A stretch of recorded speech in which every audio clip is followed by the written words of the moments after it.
Hujšanje s kapsulami ananasa, izguba kilogramov z izvlečkom kakavovca, revolucionarna formula, ki topi maščobe.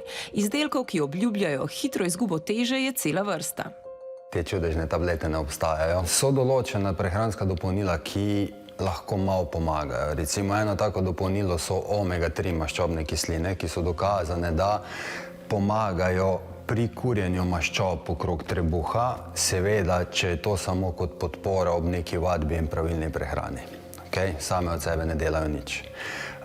Potem imamo recimo neki tako imenovani fat burnerji, ki večajo v bistvu nek termični učinek vadbe v telesu, ampak spet samo ob vadbi in zelo mali del. Kar zadeva hujšanja, je samo ena snov dovoljena v prehranskih dopolnilih, ta trenutek v Evropi, in to je glukomanan.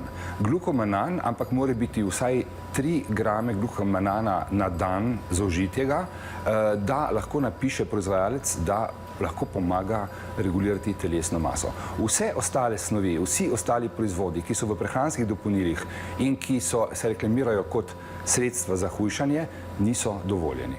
In so verjetno pri izgubi telesne teže tudi neučinkoviti. Edini način je, da začne umigati, se pravi fizična aktivnost. Potem pa druga stvar, ki je pa še mogoče bolj pomembna, je pa seveda pravilna prehrana. Podobno je pri prehranskih dopolnilih za razstrupljanje telesa.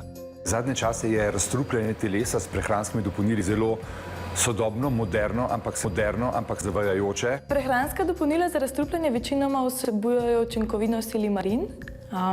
Ta v bistvu izhaja iz pegastega badlja in nekatere raziskave že davno leta 80 so pokazale, da uživanje silimarina lahko pripomore pri resnih zastrupitvah, torej naprimer zastrupitev zelenomušnica ali pa z hlapnimi topili, naprimer. Vendar teh raziskav je malo in iz tako malega števila ne moremo zaključiti, da je kakršenkoli vpliv teh na naš organizem. Je pa dejstvo to, da jetra so naš največji razstrupljevalni organ in če jejo, je to več kot dovolj. Nič drugače ni z drugimi prehranskimi dopolnili. Se pravi, smiselno jih je imeti hrana osiromašena, naprimer v zim, ali pa pač za tiste skupine ljudi s hrano vsega, kar rabijo. Naprimer sečnice, ljudje z oslabljenim imunskim sistemom. Za ljudi brez zdravstvenih težav uživanje je miselno. Še več, če z njimi pretiravamo, lahko škodimo. Če se dolgotrajna prehranska dopolnila, ki vsebujejo recimo velike količine predvsem lipofilnih, torej maščobotopnih vitaminov, pa lahko pride do hipervitaminoze. Posebej previdni morajo biti pri uživanju prehranskih dopolnil tisti ljudje, ki jim je zdravnik predpisal zdravila.